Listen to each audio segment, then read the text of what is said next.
Navigator Wesley Grant had always imagined Crossroads as something quieter. From the outside, the orbital station looked serene, an immense silver ring turning slowly against a field of distant stars, its quantum sails unfurled like translucent wings catching solar wind. Traffic beacons pulsed in measured intervals, and cargo frigates slipped through docking corridors with the elegance of migrating birds. It gave the impression of order, of discipline. Inside docking ring 7, however, discipline had apparently called in sick. "Mind the gravity shift," someone shouted as the artificial field recalibrated half a second too late. Wesley stepped forward and felt the floor tilt just enough to remind him that physics was less a law here and more a polite suggestion. A maintenance drone drifted by upside down, its optical sensor blinking in mild embarrassment. He adjusted the strap of his navigation case and exhaled. Routine assignment, he reminded himself. 3 months recalibrating long-range star charts, updating hyperspace lanes distorted by seasonal solar flux, and perhaps, if fortune smiled kindly, a room with a window that showed actual stars instead of a bulkhead painted to resemble them. "Navigator Grant?" a uniformed officer asked, scanning a hovering tablet. "That depends," Wesley replied. "Is this about the missing coffee rations on Deck 12? Because I maintain my innocence." The officer blinked. "You are assigned to Stellar Cartography Division." "Ah, then yes, that's me." The officer gestured toward a corridor where transparent walls revealed the station's inner axis. A colossal column of shifting light, where data streams moved like luminous rivers through conduits of crystal alloy. Ships undocked in the distance, slipping into the dark and vanishing in silent bursts of hyperspace distortion. Wesley felt it then. The quiet tug of something familiar.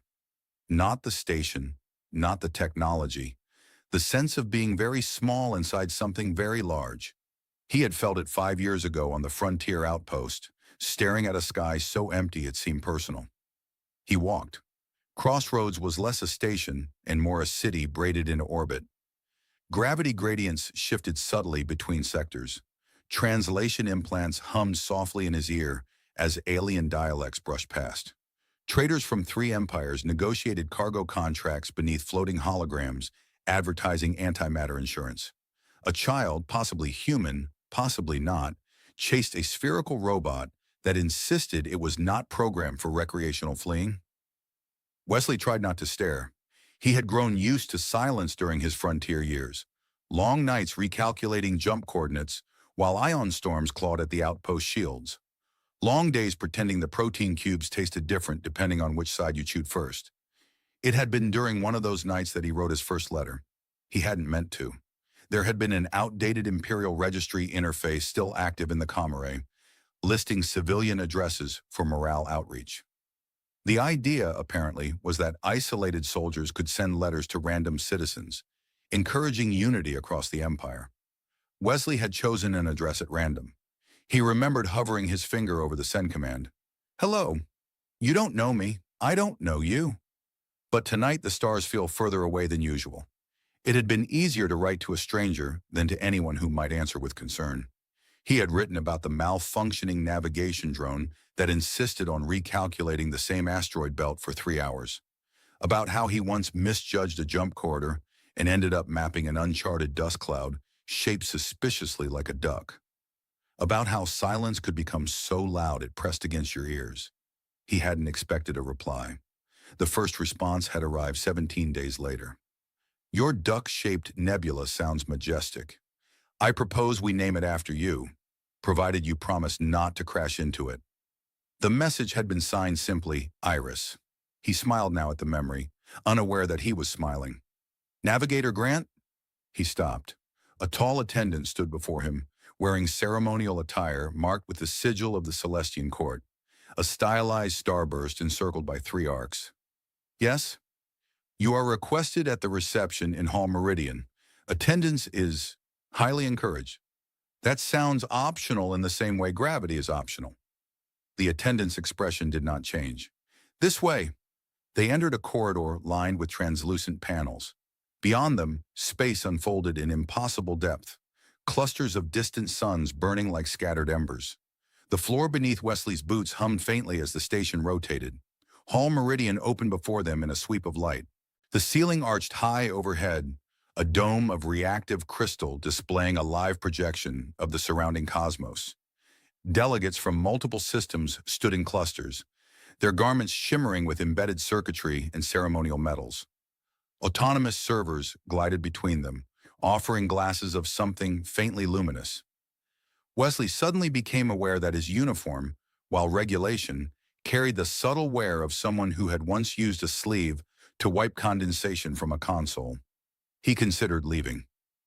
Too late. A herald stepped forward, voice amplified through harmonic resonance. Navigator Wesley Grant, Stellar Cartography Division. The name traveled through the hall like a ripple. Wesley stiffened. He had not expected to be announced.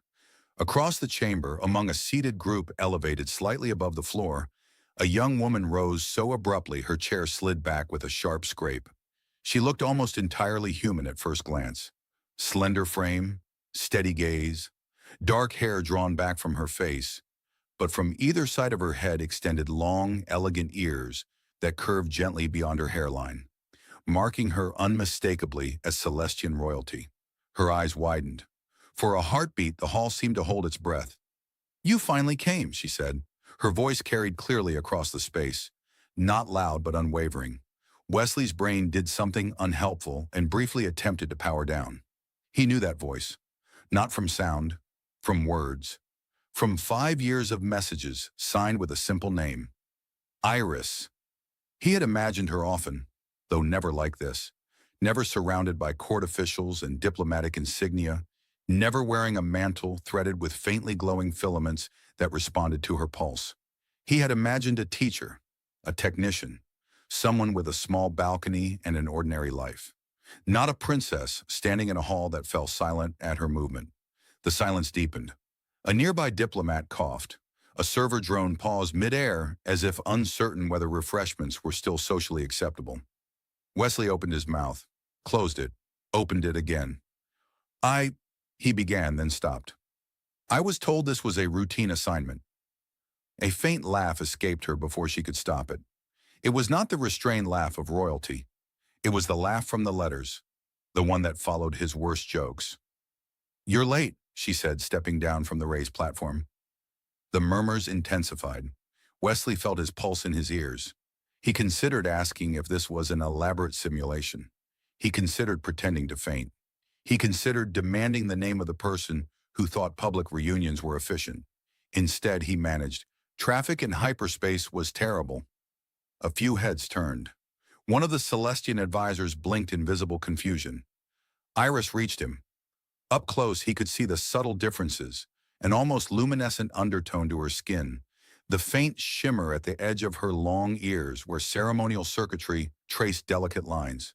Her gaze searched his face as if verifying something only she could see. "You're real," she said quietly. "That's usually how I travel," he replied. "In person." Her lips curved. 5 years of written words stood between them, suddenly too large and too fragile at once. Behind her, an advisor cleared his throat with the unmistakable sound of someone preparing to object to reality. Wesley swallowed. Routine assignment, he thought. Somewhere in the depths of Crossroads, the quantum beacons continued to pulse. Ships entered and exited hyperspace. The station rotated in steady, indifferent grace. And in the center of Hall Meridian, beneath a dome of stars, both distant and near, the stranger he had written to for 5 years stood before him. Not a name on a screen, not a disembodied voice in text, but a princess with long ears and bright, unguarded eyes. He had come to recalibrate navigation grids. Instead, it seemed the universe had recalibrated him. The silence did not shatter all at once. It fractured in careful pieces. First came the whisper of fabric as Celestian officials leaned toward one another. Then the faint buzz of diplomatic implants activating in private channels. A hovering server drone, clearly overwhelmed by the emotional shift in the room, rotated slowly and drifted into a decorative pillar. Wesley was still standing in front of Princess Iris, acutely aware that he had not prepared for any of this. He had prepared for gravitational anomalies, for unpredictable hyperspace shear, for recalibrating long-range beacons that blinked out of sync with cosmic background radiation. He had not prepared for royalty who knew his middle name. "You're taller than I imagined," Iris said softly. "You're considerably more crowned than I imagined," he replied. Her long ears twitched slightly, an almost imperceptible movement, but unmistakably expressive. Up close, he could see the subtle iridescence along their edges, a biological signature unique to her people. In his letters, she had once described them as impractically elegant antennae for picking up gossip. He had laughed alone in his quarters for 5 minutes after reading that. Behind her, an advisor in layered silver robes stepped forward. His eyes flicked between them as if assessing whether Wesley might explode. "Your Highness," the advisor said carefully, "perhaps we should continue this discussion in a more controlled environment." Iris did not look away from Wesley. "This is controlled," she said. A faint murmur rippled through the hall. Wesley briefly wondered if controlled meant something different in Celestian. He cleared his throat. "If it helps, I left my explosive devices in my other uniform." That earned him 3 scandalized stares and, unexpectedly, a suppressed snort from a delegate near the back. Iris's lips curved again. "You see?" she said to the advisor. "He is exactly as I described." Wesley blinked. "You describe me?" "Frequently." He felt a flush creeping up his neck. "I would have requested edits." The advisor's gaze sharpened. "Navigator Grant, you are acquainted with Her Highness?" "That depends on your definition of acquainted," Wesley said. "We've exchanged approximately 412 letters. Give or take a few embarrassing drafts." The advisor froze. Iris finally turned toward the court. "I have been corresponding with Navigator Grant for 5 years." The hall reacted as if she had announced she'd adopted a small moon. Wesley considered pretending to be a hologram. Instead, he stood very still and tried not to calculate the probability of being quietly escorted into space. The advisor inhaled slowly. "Her Highness's communications are subject to security protocol." "Technically," Wesley offered, "the first message was sent to a random civilian address from a frontier outpost with outdated encryption. If anyone is to blame, it's bureaucratic negligence." Iris's shoulders trembled faintly with restrained laughter. The advisor looked at him as if debating whether humor constituted treason. A chime sounded overhead, subtle but resonant. The dome ceiling shifted, displaying a cascade of navigation data, stellar coordinates scrolling in luminous threads. Wesley's instincts stirred. That wasn't decorative. A second chime followed. Across the hall, a projection ignited near the central platform. A 3-dimensional star map flickered into view, the intersecting hyperspace corridors around Crossroads glowing in layered blues and golds. One corridor pulsed red. Wesley's attention snapped to it. "That's not ceremonial lighting, is it?" Iris followed his gaze. "No." A voice echoed from the station's central systems. "Gravitational variance detected in sector meridian approach. Hyperspace vector drift exceeding tolerance." The murmurs shifted from scandal to concern. Wesley stepped closer to the projection without thinking. "That corridor feeds half the inbound trade lanes." An engineer near the console nodded, flustered. "The drift appeared 20 minutes ago. We are compensating." The red pulse intensified. "That's not compensation," Wesley said quietly. "That's escalation." He glanced at Iris, then at the advisors who looked deeply uncomfortable with the idea of a newly arrived navigator commenting on anything. Iris spoke first. "Navigator Grant specializes in long-range cartography." The advisor hesitated. "He arrived less than an hour ago." "And yet," she said gently, "the corridor is still drifting." Wesley suppressed a grin. 5 years ago, she had written, "If I were ever in command, I would listen to the quiet voices first." He stepped forward.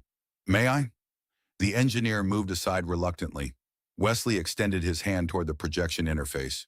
The system recognized his clearance chip and unfolded additional data layers. Hyperspace curvature metrics, residual quantum turbulence, micro-singularity fluctuations. He felt it then, the same subtle wrongness he used to detect on the frontier, when a jump corridor looked stable, but hummed faintly out of tune. "Something's nudging it," he murmured. "Define something," the engineer said. "Something small, persistent, like a cosmic pebble in a river." "That is not a scientific term." It should be.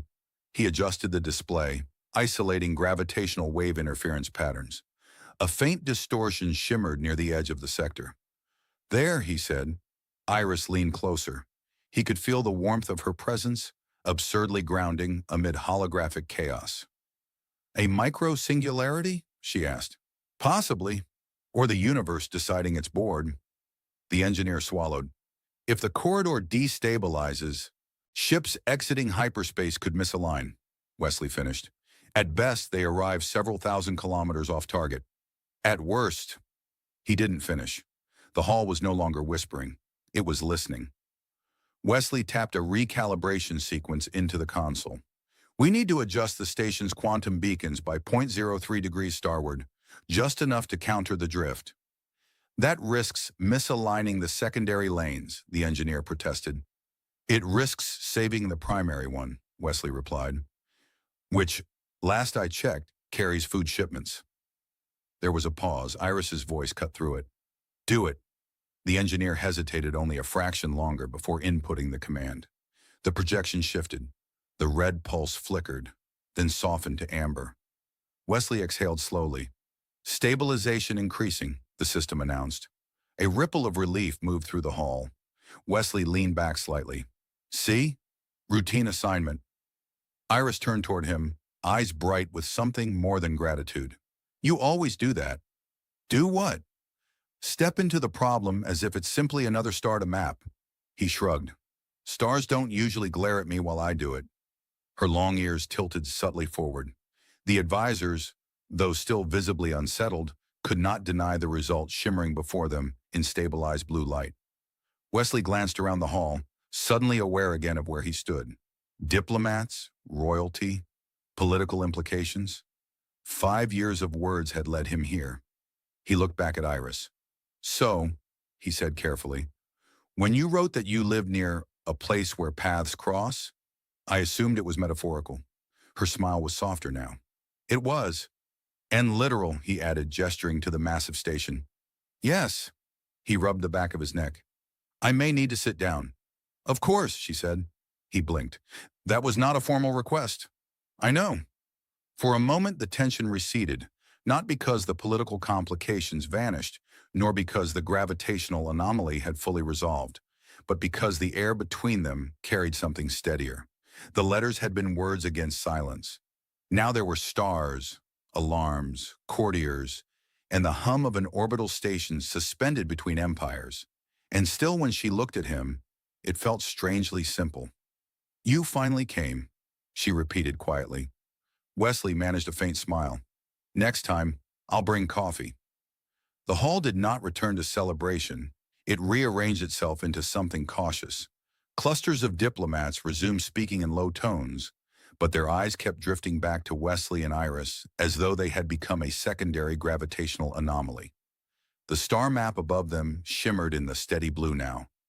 The hyperspace corridor stabilized for the moment, yet the sense of suspended consequence lingered like static in the air. Perhaps, the silver-robed advisor said with the careful diplomacy of someone walking across thin ice, Her Highness and Navigator Grant would benefit from a private discussion. That sounds ominous, Wesley murmured. It is standard, the advisor replied. Standard ominous? Iris stepped forward before the tension could crystallize. We will use the Meridian balcony. Her tone carried gentle authority. Not defiance, decision. The advisor bowed slightly, though his expression suggested he would prefer to escort Wesley inside a containment field. Wesley leaned closer to Iris as they walked. For the record, if this balcony involves ceremonial interrogation, I'd like to formally request snacks. She didn't look at him, but her shoulders moved with suppressed laughter. There are always snacks. That's reassuring. Revolutions are less intimidating with pastries. They passed through an arched corridor where the walls were transparent, revealing the station's rotation. Beyond the crystal, the stars seemed to drift in slow arcs as Crossroads turned on its axis. A freighter disengaged from docking ring 9, its engines flaring blue before slipping into hyperspace with a silent distortion that bent starlight like glass. The Meridian balcony opened into a semicircular chamber, extending outward from the station's rim.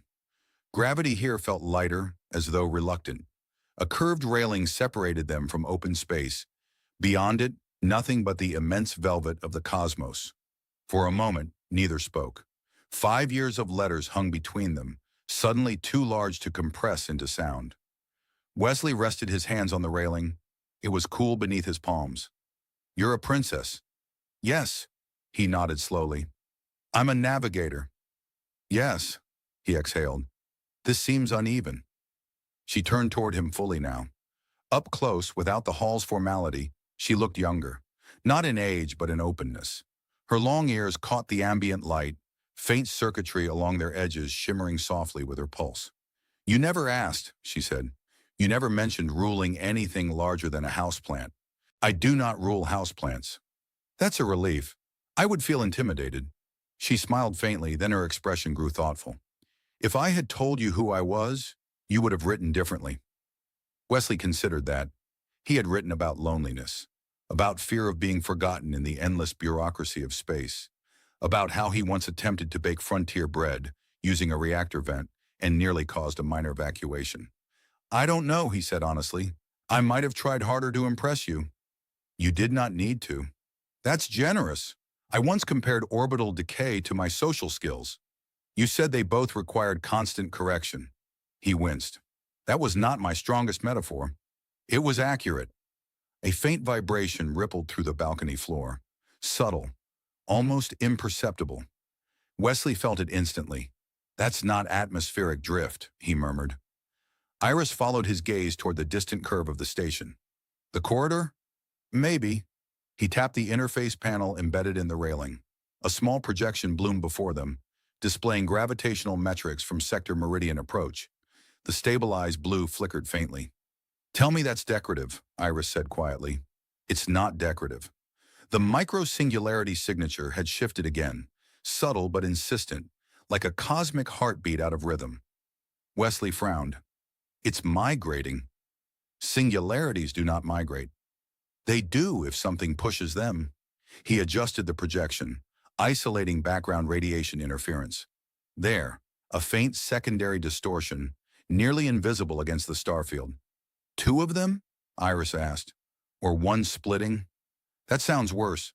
"It is worse." He rubbed his temple. "It's like space itself is developing a stutter." She leaned closer, studying the shifting data. "Can the station compensate?"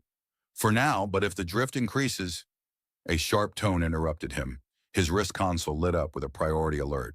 "Stellar cartography to Navigator Grant," a voice crackled. "We are detecting compounding vector deviations. We need your assessment immediately." He glanced at Iris. She was already watching him with that same steady intensity she had shown in the hall. Not panicked, focused. "Duty calls," she said softly. "I was hoping for at least 5 uninterrupted minutes of existential processing." "You may process while walking." They moved quickly through the corridor. The station's ambient lighting shifted subtly from ceremonial gold to operational white. The hum beneath their feet deepened. As they entered the cartography chamber, the scale of the situation became clear. The central star map now displayed multiple overlapping distortions. Hyperspace corridors shimmered uncertainly, their once straight paths bending like threads in a magnetic storm. Engineers clustered around consoles, their movements precise but tense. "Report," Wesley said, stepping into the center. The lead engineer gestured to the projection. "The initial correction held for 12 minutes.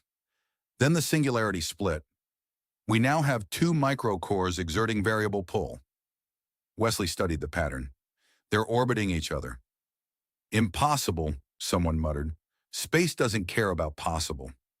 Iris stood beside him, her presence drawing cautious glances from the crew. "If they merge?" she asked. Wesley's jaw tightened slightly. "We get a stronger core, strong enough to destabilize multiple lanes." A younger technician swallowed audibly. Wesley exhaled slowly. "All right, we adjust again." The lead engineer hesitated. "If we shift the beacons further, we risk destabilizing secondary routes." "Then we don't shift further," Wesley said. "We shift differently." He began inputting a new sequence, fingers moving with practiced certainty. "We create a counter-rotation in the quantum sails, just enough to generate opposing gravitational tension. That could strain the station's structural lattice." "It will, briefly." And if it fails? Wesley glanced up. Then I'll add it to my growing list of awkward first impressions. A few strained laughs broke through the tension. Iris's lips curved faintly. You see? She said softly to no one in particular. He jokes when he is thinking hardest. He didn't look at her. It's either that or scream. The projection shifted as the sails recalibrated. Far beyond the station, faint luminous arcs unfolded, massive energy fields adjusting their orientation to space itself. For a heartbeat, the distortions intensified. The twin singularities pulsed. Then slowly their orbit began to widen. They're separating, the technician whispered. Keep the tension steady, Wesley said. If they drift too far apart, they might destabilize differently. The chamber hummed with focused activity. Minutes stretched. The red flicker softened again to amber, then blue. A collective breath escaped the room. Wesley stepped back slightly, tension draining from his shoulders. Temporary stabilization achieved, the system announced. He nodded once. We'll need long-term adjustments, but that buys us time. Silence lingered, not stunned this time, but impressed. Iris stepped closer. You map chaos as if it were simply unfamiliar terrain. He finally met her gaze. Chaos still follows rules. They're just harder to see. Her long ears tilted subtly toward him. You wrote that once. I did. You said loneliness was like hyperspace turbulence. Violent if ignored, manageable if understood. He stared at her for a second. I really need to review my own writing. She smiled, but there was something deeper in her eyes now. Recognition. Not of a name spoken in a hall, but of the person who had written to her in the quiet hours of distant space. Around them, Crossroads continued its vast rotation. Ships held their approach vectors. The micro-singularities drifted, contained for now. And in the cartography chamber, amid shifting stars and luminous data streams, the distance between letters and reality narrowed. No longer abstract, no longer theoretical, but alive and unfolding in shared motion. The stabilization held for 43 minutes. Wesley knew because he was counting. He stood in the cartography chamber with one hand braced against the central console, watching the twin micro-singularities drift apart in the projection like reluctant dance partners who had decided they preferred separate corners of the universe. The quantum sails of Crossroads shimmered faintly on the display, their counter-rotation generating just enough gravitational resistance to keep the hyperspace corridors from twisting into decorative spirals. 44 minutes, the lead engineer said quietly. I liked it better at 43, Wesley replied. 43 felt humble. 44 sounds overconfident. A few technicians chuckled, the sound thin but grateful. Princess Iris stood slightly behind him, no longer an ornamental presence but an active one. Her mantle had been removed. She wore a simpler court uniform now, flexible and threaded with responsive filaments that pulsed softly in time with the station's core systems. Her long ears were angled forward, attentive, catching every fluctuation in tone and data alike. You anticipated a secondary shift, she said. I anticipated the universe being uncooperative, he answered. It has an excellent track record. On the projection, one of the singularities trembled. The tremble was small, almost polite. Wesley straightened. That wasn't polite, he murmured. The engineer zoomed in. Gravitational readings spiked briefly, then dipped. Instability in the smaller core, the technician reported. It's shedding mass. Into what? Iris asked. The projection expanded, revealing faint ripples radiating outward, thin, luminous distortions that brushed against the edge of a minor trade corridor.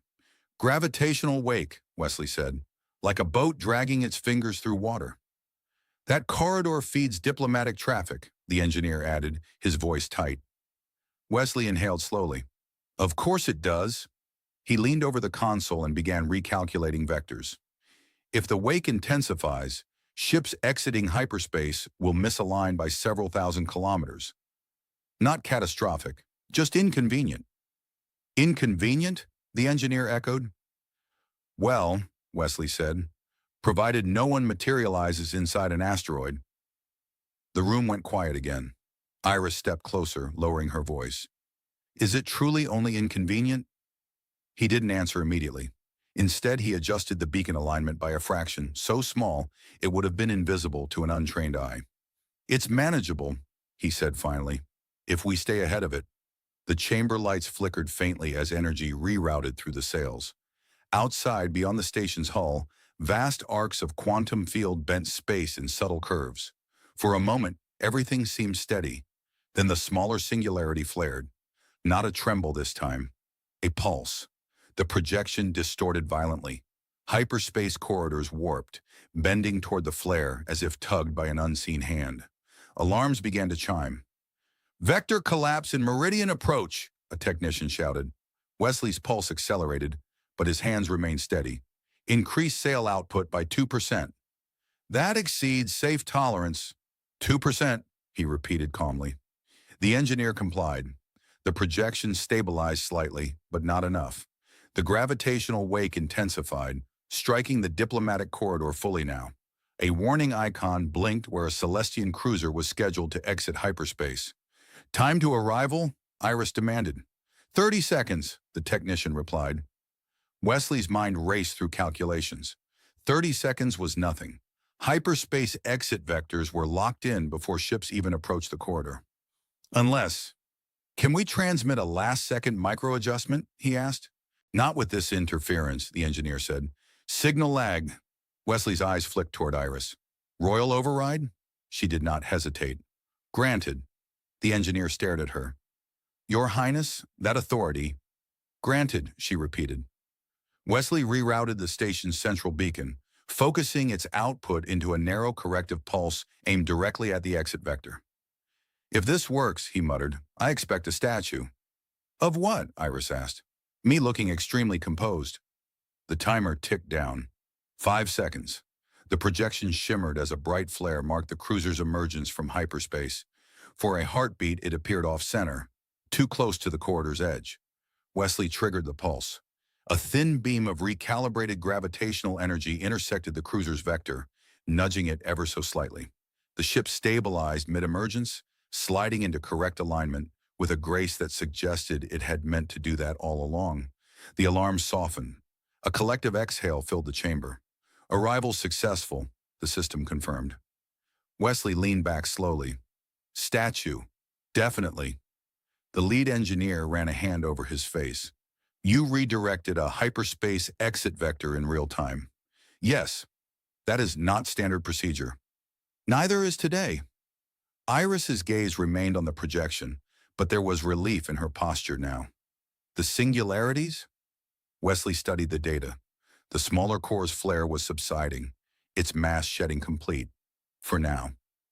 The wake ripples diminished gradually, their distortion fading like rings in water. "They're settling again," he said. "For how long?" she asked. He hesitated. "Hard to say." The chamber quieted, tension ebbing but not gone. Iris stepped forward, her voice carrying across the room with composed authority. "We will convene a strategic council in 1 hour. Navigator Grant will attend." Several advisors near the chamber entrance stiffened visibly. Wesley blinked. "I will?" "You caused this stabilization," she said calmly. "You will help ensure it continues." He rubbed the back of his neck. "I was hoping for a shower first." A faint ripple of restrained laughter passed through the technicians. "Attend as you are," she replied. "Authenticity may be refreshing. That's a dangerous precedent." She turned to him fully now, her long ears catching the chamber's light. "You have been honest with me for 5 years." He swallowed slightly at that. "In letters," he said. "Letters are easier. Reality requires courage." He glanced around at the engineers. The projection of distant stars, the faint hum of a station balanced between gravitational forces and political ones. "Courage I can attempt," he said. "Grace might take longer." "Grace is overrated," she answered softly. A junior technician cleared his throat.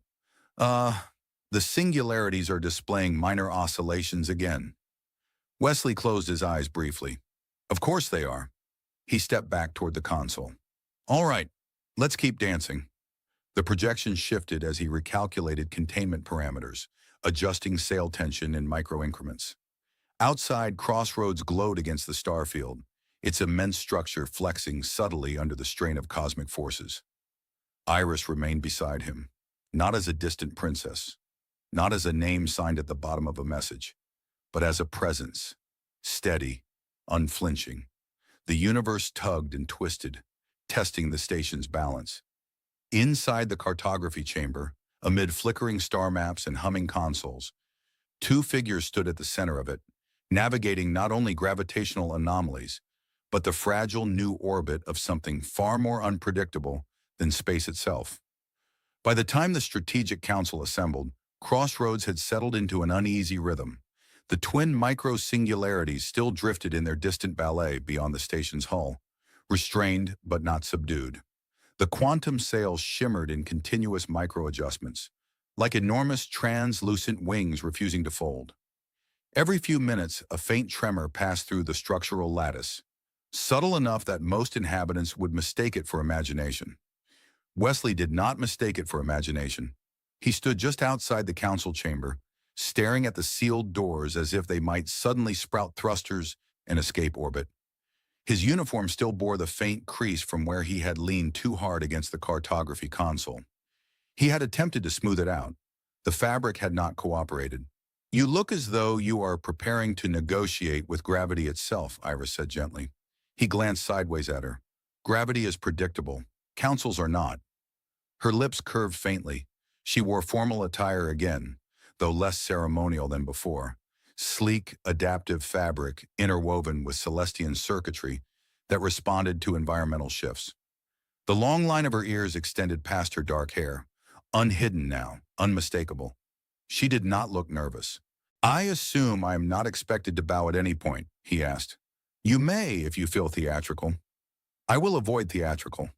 "That would be a first," he sighed. "You wrote once that your court prefers tradition to innovation." "That is true." "And I wrote back that tradition is simply innovation that survived long enough to become stubborn." She looked at him with quiet amusement. "You did." "I regret many things." The chamber doors parted with a low harmonic tone. Inside, the council chamber curved in a full circle, tiered seating rising along its perimeter. At its center hovered a projection sphere displaying Crossroads and the surrounding hyperspace corridors. Advisors from multiple factions were present: Celestian nobles, imperial liaisons, trade consortium representatives. Their garments reflected their origins: metallic fabrics, flowing layered robes, uniforms threaded with data lines. The hum of conversation dimmed as Iris entered. Wesley followed, acutely aware that he was the only person in the room who had once written a 5-paragraph complaint about protein cubes to a princess. He resisted the urge to mention that. Iris took her place at the primary seat. Wesley stood slightly to her right, not quite among the advisors, not entirely apart. A silver-haired Celestian elder spoke first. "We acknowledge the Navigator's intervention in preventing immediate corridor collapse." Wesley nodded cautiously, unsure whether gratitude or indictment would follow.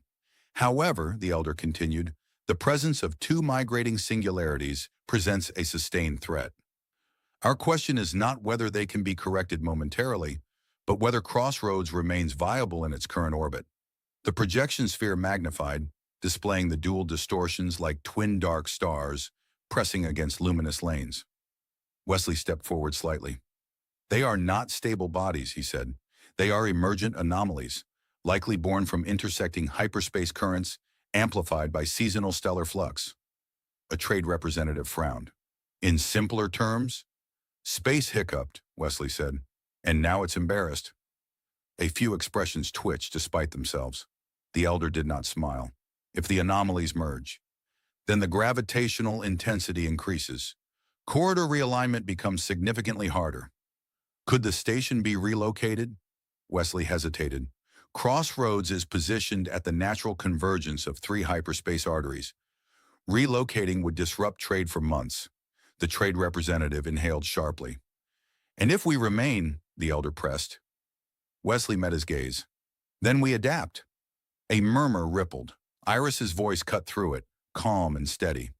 "Navigator Grant proposes sustained counter-rotation of the quantum sails combined with incremental beacon recalibration, which strains our structural lattice," the elder said. "Within tolerance," Wesley replied. "Barely. Barely is not comforting.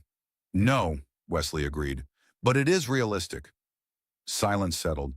He could feel Iris watching him, not critically, but attentively, as if she were reading him the way she once read his letters, searching for the unspoken lines. "We are discussing the safety of millions," the elder said. "And I am discussing the physics of survival," Wesley answered evenly. "The singularities are not deliberate. They respond to forces. We can respond too." A younger advisor leaned forward. "How long can this adaptation be sustained?" Wesley exhaled slowly. "Weeks, possibly months, long enough to study the anomalies more deeply. And if they worsen?" He gave a small shrug. "Then we worsen creatively." A faint ripple of uneasy laughter moved through the chamber. Iris leaned forward slightly. "You once wrote that fear is like hyperspace turbulence," she said softly, her eyes still on Wesley. He blinked. "You said that panic worsens the drift," she continued, "but measured correction stabilizes it." He swallowed. "Yes," he said quietly. The elder regarded him carefully. "You speak with confidence." "I speak with experience," Wesley replied. "I have watched unstable corridors stabilize. I have watched stable ones collapse because no one intervened." The projection sphere shifted again, displaying the singularities in slow orbit. "Crossroads was built at a convergence," Iris said. "Paths meeting is its nature. We do not abandon convergence because it becomes complex." Her gaze swept the chamber. "We strengthen it." The room grew still. After a long pause, the elder inclined his head slightly. "We will proceed with adaptive stabilization, under your supervision, Navigator." Wesley blinked again. "Supervision?" "Yes." He glanced at Iris. She did not look surprised. "I suppose," he said slowly, "this counts as not routine." A faint smile tugged at her mouth. The council dispersed gradually. Tension diffused into cautious planning. As the chamber emptied, Wesley remained staring at the projection sphere.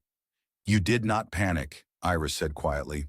"I wanted to," he admitted, "but it seemed impolite." She stepped closer. "You belong here." He laughed softly. "I recalibrated a hyperspace corridor and accidentally entered royal politics in the same afternoon. You wrote to me for 5 years without knowing who I was. That was easier." She tilted her head slightly. "Why?"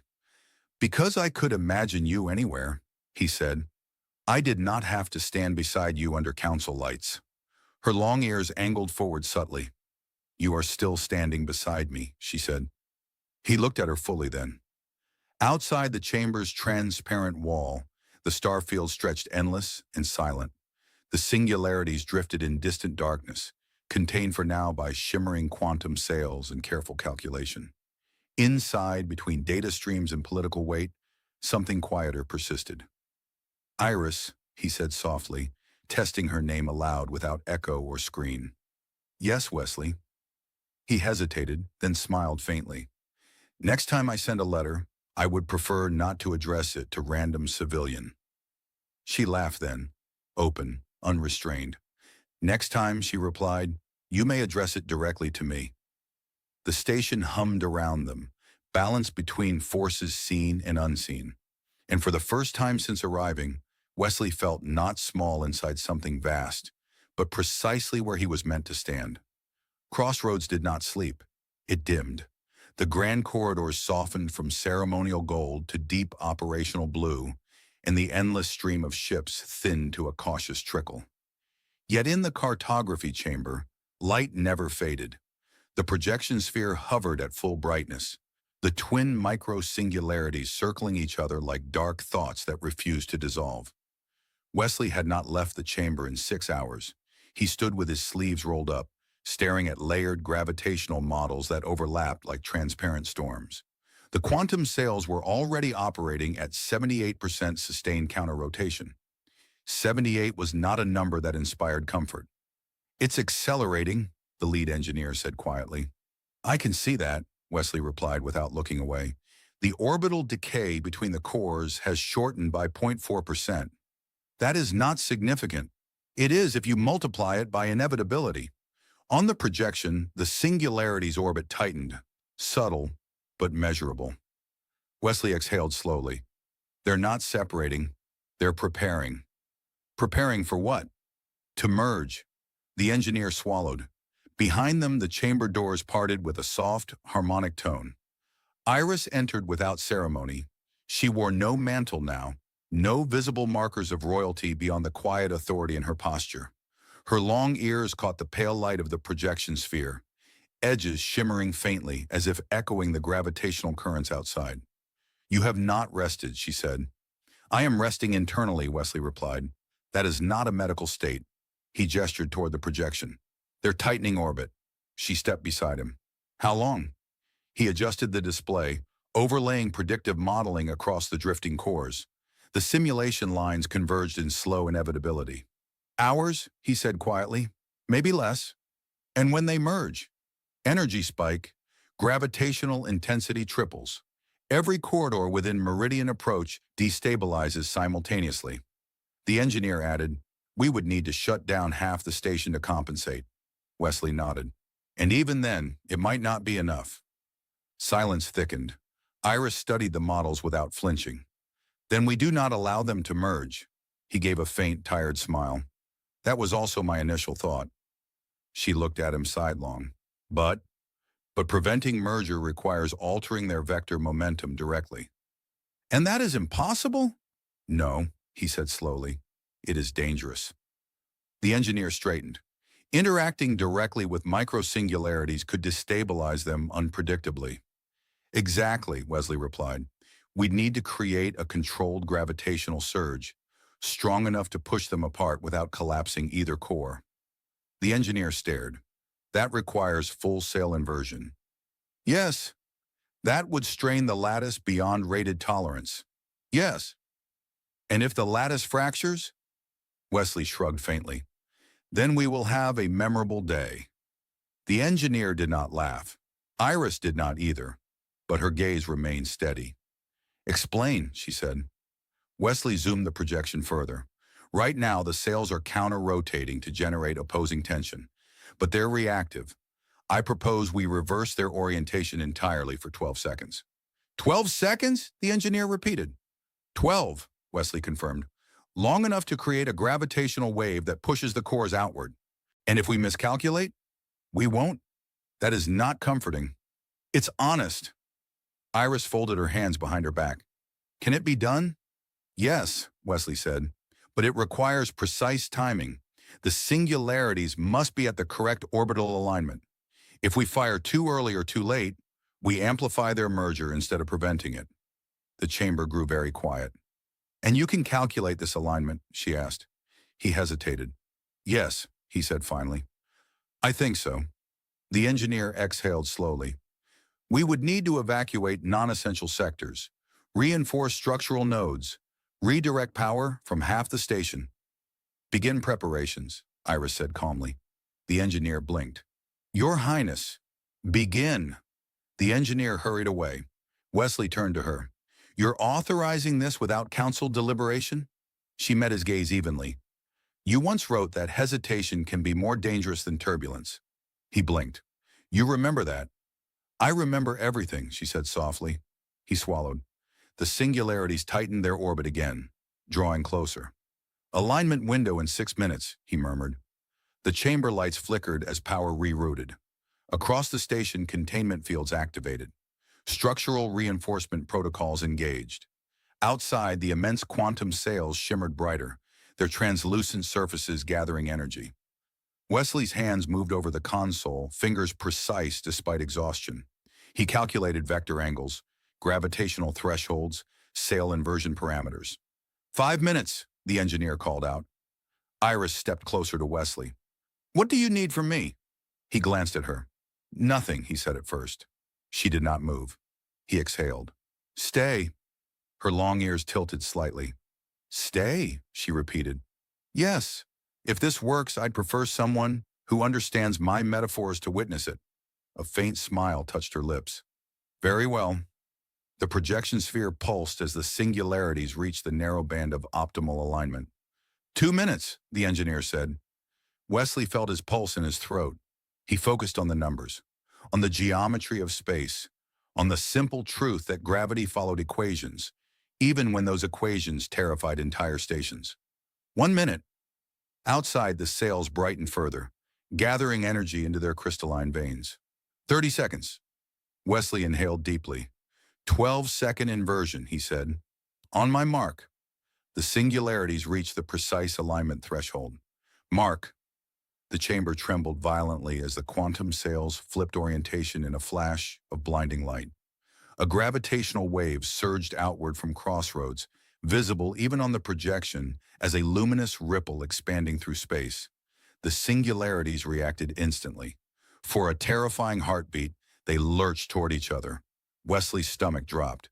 Then the wave struck them fully. Their orbits snapped outward, forced apart by the surge. The gravitational tension stretched thin between them, widening the gap. "Maintain!" Wesley shouted. The chamber shook again. Structural strain warnings flared across the consoles. 8 seconds, the engineer yelled. The singularities drifted further apart. 10 seconds. Micro-fracture alerts blinked in the station's outer lattice. 12. Revert, Wesley commanded. The sails snapped back to counter-rotation. The chamber lights flickered once, twice, then steadied. On the projection sphere, the twin singularities now drifted at a visibly wider distance. Their orbits stabilized in a looser, safer configuration. Silence filled the room. Merger probability? Iris asked quietly. The engineer scanned the data. Reduced by 87%. Wesley's knees felt suddenly unreliable. He leaned against the console. "We may want to inspect the lattice," he said faintly, "preferably before it writes a complaint." A few strained laughs broke through the tension. Iris turned to him. "You separated them," she said. "For now. You trusted your calculations." "I trusted the math," he corrected. "And yourself." He looked at her. Outside, the sails shimmered at safe output. The singularities drifted like dark embers, no longer threatening immediate collapse. The station still stood. Wesley let out a slow breath. "I once wrote to you that navigating space felt like arguing with something older and larger than yourself," he said quietly. "You did," she replied. "I think today it listened." Her eyes softened. "No," she said gently. "Today you spoke clearly." The chamber hummed with residual energy, but the crisis had shifted from imminent catastrophe to sustained vigilance. Wesley straightened slowly. "Next time," he muttered, "I'd prefer a problem involving slightly less existential annihilation." Iris's lips curved. "Next time," she said, "perhaps we begin with coffee." He managed a tired smile. "Finally," he replied, "a sensible strategy." Crossroads rotated in steady confidence once more.